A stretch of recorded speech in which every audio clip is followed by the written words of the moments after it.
میرے معزز مسلمان بزرگوں، عزیز بھائیوں،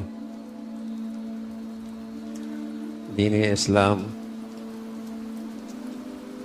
امت اسلامیہ کو اور امت مسلمہ کو ایک برادری قرار دیتا ہے۔ جو بھی آخری نبی پر ایمان لے کے آتے ہیں اور انہیں اپنا پیغمبر مانتے ہیں اور اللہ کے رسول پہ ایمان رکھتے ہیں،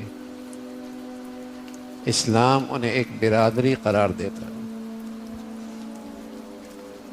جیسے امت اسلامیہ امت مسلمہ کہتے ہیں،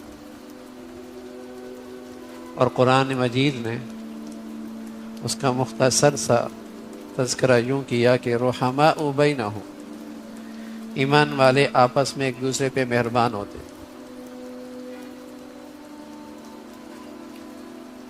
جہاں واقعی ایمان اور اسلام ہوتا ہے وہاں مسلمانوں میں محبت، شفقت، خیرخواہی، بھلائی کے جذبات ہوتے ہیں، اور پیارے نبی فرمانے لگے کہ ایسا جذبات ہوتے ہیں مسلمانوں کے آپس میں جیسے کہ جسم کے مانند، کہ اگر جسم کے کسی حصے میں تکلیف آ جائے تو پورا جسم بے خوابی میں اور تکلیف میں اس کا شریک ہو جاتا ہے۔ جیسے جسم کے کسی حصے میں درد ہو تو پورے جسم اس کا ساتھ دیتا ہے، اس تکلیف میں، اس بخار میں، اس بے خوابی میں۔ تو پیارے رسول صلی اللہ علیہ وسلم فرمانے لگے تری المؤمنین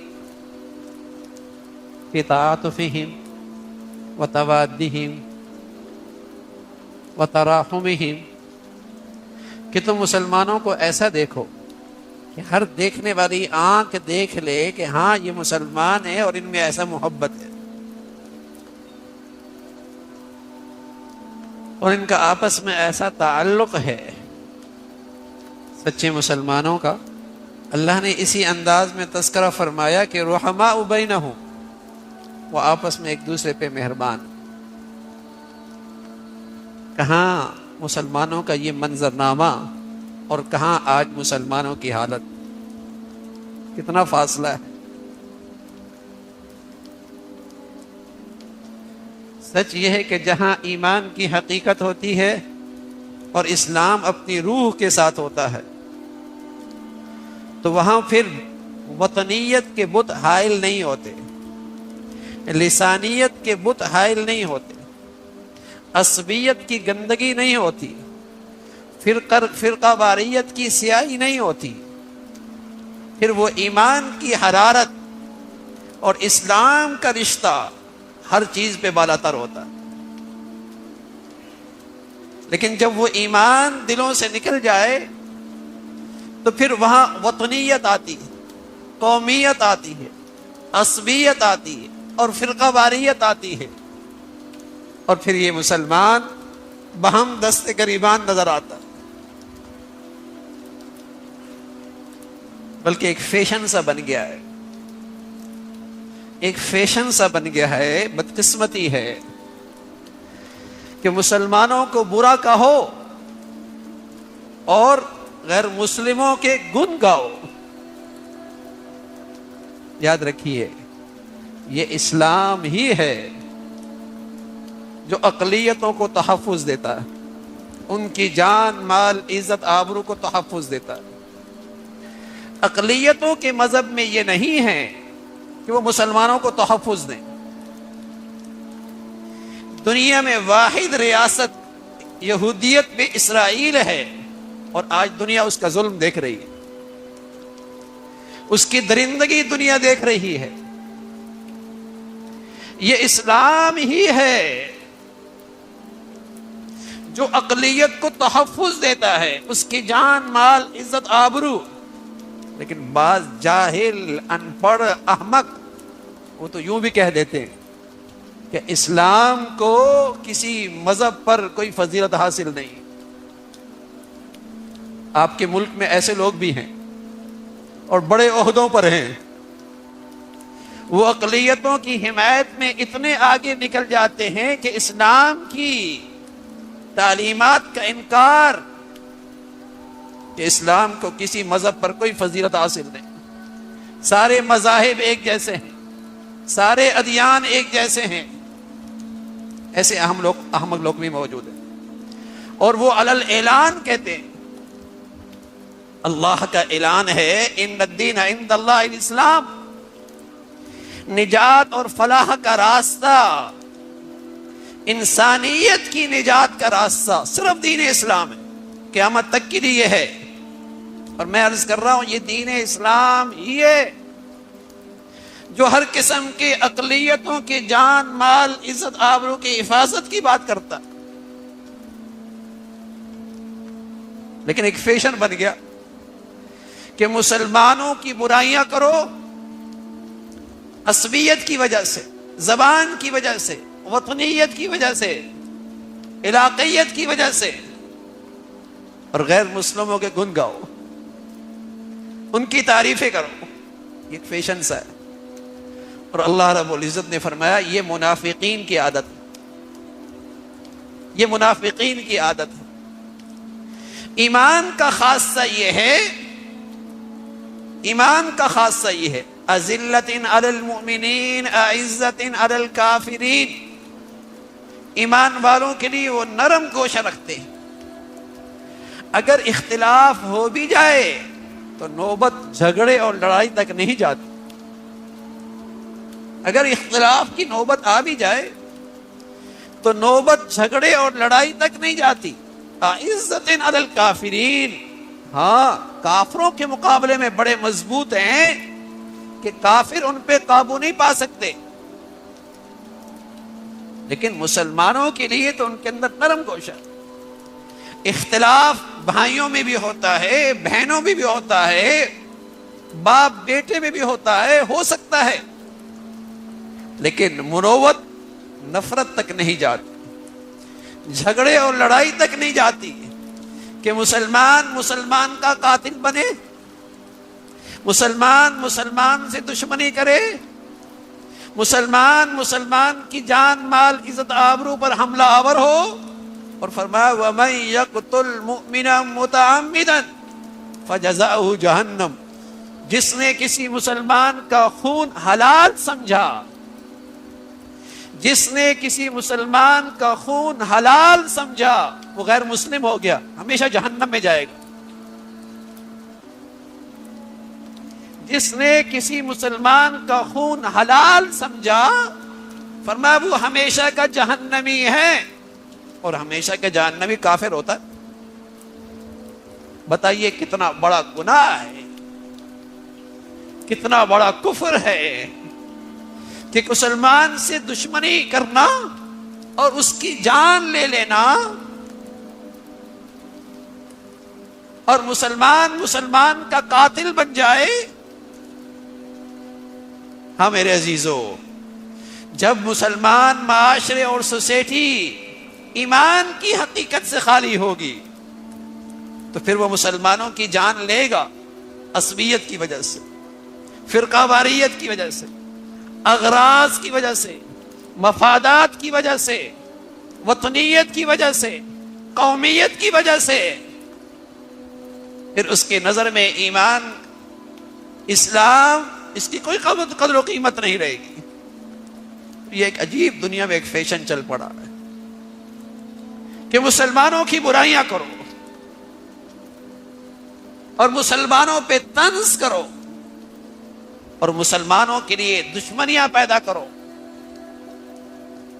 اللہ کا کلام ہے، اللہ کے نبی صلی اللہ علیہ وسلم نے مسلمانوں کو ہدایات دی ہیں، المؤمن للمؤمن کالبنیان، مسلمان تو مسلمان کے لیے ایسا ہے جیسے مضبوط عمارت کے اجزاء، جن اجزاء سے عمارت کی مضبوطی ہوتی، مسلمان کا مسلمان سے تعلق ایسا ہے جیسے ایک مضبوط عمارت کی اجزاء، اور ان اجزاء سے عمارت کی مضبوطی ہوتی ہے۔ اور عمارت مضبوط رہتی ہے، اور ہر ایک جز ایک دوسرے کی مضبوطی کا باعث ہے. ایسا ہی ہے. پھر رسول اللہ صلی اللہ علیہ وسلم نے اس کا نمونہ پیش کیا. ثم شبک بین اصابعی، یوں پھر انگلیوں کو انگلیوں میں ڈالا. یشد بعضہ بعضا، اس طرح فرمایا مسلمان آپس میں ایک مضبوط طاقت بنتے ہیں، ایک مضبوط قوت بنتے ہیں. لیکن مسلمان نادانی میں، مسلمان اپنی غفلت کی وجہ سے اس طاقت سے بے خبر ہے. دشمن جانتا ہے، اس لیے دشمن جتنے وہ اپنے جنگی ساز و سامان پہ بجٹ خرچ کرتا ہے، جتنا وہ اپنی جنگی ساز و سامان پہ اپنی دولت اور بجٹ خرچ کرتا ہے، اس سے بھی بڑی دولت وہ اس پہ خرچ کرتا ہے کہ مسلمان معاشرے اور مسلمان سوسائٹی اور مسلمان ملکوں میں اسلام اور ایمان نہ رہے.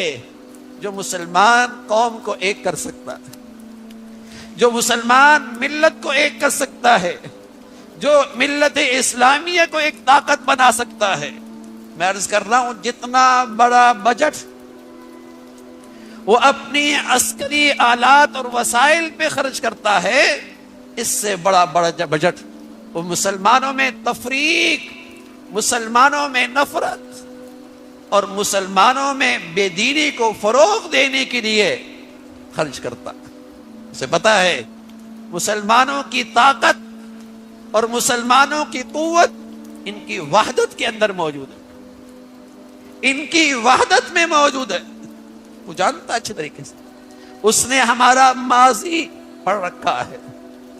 جب مسلمانوں کی تعداد پہلی گنتی ہوئی تو مردم شماری میں تعداد 500 اور دوسری مردم شماری ہوئی تعداد 1000 اور تیسری مردم شماری ہوئی تقریباً تعداد 1400-1500. لیکن دنیا نے دیکھا اس 1500 میں رنگ کا کالا بھی تھا، ذات کا غلام بھی تھا، وہاں قریشی بھی تھے، وہاں بنو امیہ کی بھی تھے، وہاں مہاجر بھی تھے، وہاں انصار بھی تھے، وہاں حبشہ کی بھی تھے، وہاں سلیمان فارس کی بھی تھے. کو کہیں کا کوئی کہیں کا، وحدت اور پیار ایسا جیسے لگتا تھا سب ایک ماں باپ کی اولاد ہے. اور دنیا نے دیکھا اس وحدت نے دنیا کو پھر سلامتی دی. پھر دنیا نے دیکھا اس اخوت اسلامی نے، وحدت اسلامی نے دنیا کو امن اور سلامتی عطا کی ہے، اور دنیا کے اندر اسلام کا بول بالا ہوا. لیکن آج عصبیت عروج پر ہے، عصبیت عروج پر ہے اور قومیت عروج پر ہے، اور فیشن بن چکا ہے مسلمانوں کے بارے میں تبصرے کرنا، مسلمانوں کے خلاف تجزیے کرنا، مسلمانوں کے خلاف مسلمان معاشرے میں نفرتوں کو عام کرنا. یہ فیشن بن چکا ہے. اور کفار کے قریب ان کی تعریفیں، ان کے گنگانا، ان کی صدا، ان کے لیے واہ واہ، یہ بے دینی ہے، یہ بے دینی ہے. تو میرے عزیزو، ہم جس دین اسلام کے پیروکار ہیں، ہمیں جو اللہ کے پیغمبر نے نصیحتیں فرمائی ہیں، پیغام دیا ہے کہ دیکھو مسلمان اپنے مسلمان بھائی کے لیے شفقت کے جذبات، رحم کے جذبات، ایثار کے جذبات اور آپس میں ایک دوسرے پہ شفقت اور خیر خواہی کے جذبات رکھتا ہے. وہ اللہ کے نبی صلی اللہ علیہ وسلم نے بتایا اور پیغام دیا قرآن میں، انما المؤمنون اخوہ، مسلمان تو بھائی بھائی ہے، ان میں تو اسلامی اخوت ہے، اسلامی بھائی چارہ ہے. لیکن خود غرضی ایسی ہے، مفاد پرستی ایسی ہے میرے عزیزو، جو آج اس بھائی چارے میں حائل ہو چکی. رسول اللہ صلی اللہ علیہ وسلم فرمایا کرتے تھے، لا تدخلوا الجنہ، جنت میں نہیں جاؤ گے، حتی تؤمنوا، جب تک کہ ایمان نہ لے آؤ. وَلَا تُؤْمِنُوا حَتَّى تَحَابُّوا، اور تمہارا ایمان قابل اعتبار نہیں جب تک کہ تم آپس میں مسلمان آپس میں محبت نہ کریں. سبحان اللہ. صحت مند ایمان ہو اور مسلمانوں کے لیے ہمدردی کے جذبات نہ ہو، صحت مند اسلام ہو اور دنیا کے مسلمانوں کے لیے اس کے لیے درد اور تکلیف اس کے دل میں نہ ہو، ایسا نہیں ہو سکتا. جب جسم کے کسی حصے میں اللہ نہ کرے فالج گر جائے تو وہ دوسرے جسم کے حصے کا درد محسوس نہیں کرتا. جسم کے کسی حصے میں فالج گر جائے تو وہ جسم کے دوسرے حصے کی تکلیف محسوس نہیں کرتا. فالج گرا ہوا سن ہو گیا، اس پہ زندگی نہیں ہے. ہاں میرے عزیزو، جب آدمی کی ایمان پر قومیت اور وطنیت، عصبیت اور لسانیت یا بے حیائی اور دنیا پرستی کا فالج گر جائے اس کے ایمان پر، تو پھر وہ دوسرے مسلمان کا درد اور تکلیف محسوس نہیں کرتا. فالج زدہ ہے اس کا ایمان، فالج زدہ ہے اس کا اسلام، درد محسوس نہیں جائے کہ مسلمان کی عزت پہ حملہ آور ہو، گالم گلوچ کرے، اس کو حقیر جانے، اس کو رسوا کرے، اس مسلمان کے خلاف پروپیگنڈے کرے. اسلام میں اس کی کہاں گنجائش؟ اس کا تو مسلمانی سے کوئی تعلق نہیں. اختلاف ہو سکتا ہے، نفرت نہیں ہو سکتی. اختلاف رائے ہو سکتی ہے لیکن ایک دوسرے کا جانی دشمن نہیں ہو سکتا، ایک دوسرے کا قاتل نہیں ہو سکتا، ایک دوسرے کی عزت پر حملہ آور نہیں ہو سکتا. اختلاف رائے ہو سکتا. تو میرے عزیزو، اللہ کا واضح ارشاد ہے کہ مسلمان کا تعلق آپس میں اخوت اسلامی کے رشتے سے جڑا ہوا ہو، آپس کے بھائی چارے کے ساتھ جڑا ہوا ہو. کبھی اس کی زبان سے کسی مسلمان کی برائی نہ ہو، زبان کی وجہ سے، قومیت کی وجہ سے، وطنیت کی وجہ سے زبان سے مسلمان کی برائی نہ ہو. یہ بڑا ظلم ہے اور یہ اسلام ہی کا حسن ہے میرے عزیزو، جس نے ہر قسم کے انسانیت کے حقوق بتائے اور ہر قسم کے انسانوں کے حقوق کا تحفظ کیا ہے. بلکہ رسول اللہ صلی اللہ علیہ وسلم فرمایا کرتے تھے، اگر تمہارے ملک میں اقلیت بھی رہے جو غیر مسلم ہیں لیکن تمہارے ملک کے قانون کے مطابق رہ رہے ہیں اور تمہارے دین اسلام کا احترام کر رہے ہیں، تو یاد رکھنا اگر تم نے ان پر زیادتی کی اور ظلم کیا تو کل میں ان کے مقابلے میں ان کی طرف سے کل تمہارے مقابلے پہ کھڑا ہوں، ان کی طرف سے تمہارے مقابلے پہ کھڑا ہوں.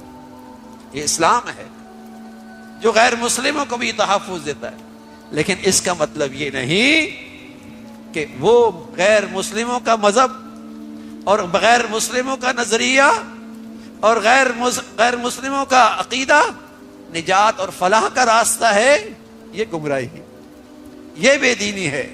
نجات اور فلاحت کا راستہ صرف دین اسلام ہے، اور قیامت تک جو اللہ کے ہاں دین مقبول ہے، نجات کا راستہ ہے، وہ صرف دین اسلام ہے. وَمَن يَبْتَغِ غَيْرَ الْإِسْلَامِ دِينًا فَلَن يُقْبَلَ مِنْهُ، اگر دین اسلام کو کسی اور راہ پہ چل گئے تو اللہ کے ہاں وہ راستہ قبول نہیں ہے. اور حضرت عمر رضی اللہ تعالیٰ عنہ فرمایا کرتے تھے، اعزنا اللہ بالاسلام، ہمیں اللہ نے اسلام سے عزت دی، ہمیں اللہ نے اسلام سے عزت دی ہے. اسلام کی نسبت سے اللہ نے آج ہمیں یہ بلند مرتبہ اور مقام عطا فرمایا. وَمَن يَبْحَثْ دُونَهُ أَضَلَّهُ اللَّهُ، جس نے کسی اور طریقہ زندگی میں، کسی اور تہذیب میں عزت اور فلاح چاہی، اللہ اسے ذلیل اور رسوا کر دے. اللہ تعالی. میرے عزیز نوجوانوں، ذرا سوچو کہ پیدا کیوں ہوا ہے؟ کیا صرف اس لیے کہ دنیا کے پیچھے بھاگتا رہے، یا اس لیے کہ تجھے رب نے اپنی بندگی کے لیے بھیجا؟ اللہ تعالیٰ نے فرمایا، میں نے جنات اور انسانوں کو صرف اپنی عبادت کے لیے پیدا کیا ہے، لیکن افسوس آج کا نوجوان بندگی بھول کر بندشوں میں قید ہو گیا ہے۔ آنکھوں سے حیا رخصت ہو گئی ہے، دل سے قرآن نکل گیا، زبان سے ذکر ہٹ گیا اور کانوں میں گانے بس گئے۔ سوچو میرے بھائی، یہ جوانی جو اللہ نے دی یہ خزانہ ہے، امانت ہے، یہ وقت لوٹ کر نہیں آتا۔ ایک دن قبر کی تاریکی میں تو ہوگا، تیرے پاس یہ موبائل، یہ میوزک، یہ دوست نہیں ہوں گے، وہاں تیرے اعمال ہوں گے، تیرے نبی کی سنتیں ہوں گی۔ اے نوجوان، یہ دنیا دھوکہ ہے، تیری آنکھوں کے سامنے چمک ہے مگر حقیقت میں زوال ہے۔ اگر تو چاہتا ہے کہ تیری بندگی بدل جائے، اگر تو چاہتا ہے کہ تیری زندگی بدل جائے تو دل سے ایک فیصلہ کر کہ اب میری زندگی رب کے لیے ہوگی۔ جیسے کہ اللہ تعالیٰ نے فرمایا، کہہ دو بے شک میری نماز، میری قربانی، میری زندگی اور میری موت سب اللہ رب العالمین کے لیے ہے۔ یہی زندگی کا مقصد ہے، باقی سب فریب ہے۔ نوجوانوں، تم سوشل میڈیا پر مشہور ہونا چاہتے ہو، لیکن لوگ تمہیں لائک کریں، کمنٹ کریں، لیکن سوچو قیامت کے دن جب اللہ تعالیٰ تمہیں بلائے گا، وہ تمہارے فالورز نہیں دیکھے گا، تمہارے اعمال دیکھے گا۔ آج دنیا کو خوش کرنے کی فکر ہے، مگر آخرت میں کیا منہ دکھاؤ گے جب رسول کریم صلی اللہ علیہ وسلم کے سامنے شرمندہ کھڑے ہوگے؟ یاد رکھو، نبی کریم صلی اللہ علیہ وسلم نے فرمایا، قیامت کے دن انسان سے اس کی جوانی کے بارے میں پوچھا جائے گا، یہ کہاں گزاری؟ یعنی یہ جوانی امانت ہے، یہ وہ لمحہ ہے جن سے جنت خریدی جا سکتی ہے۔ اے میرے نوجوان بھائی، وقت تیرے ہاتھوں سے پھسل رہا ہے۔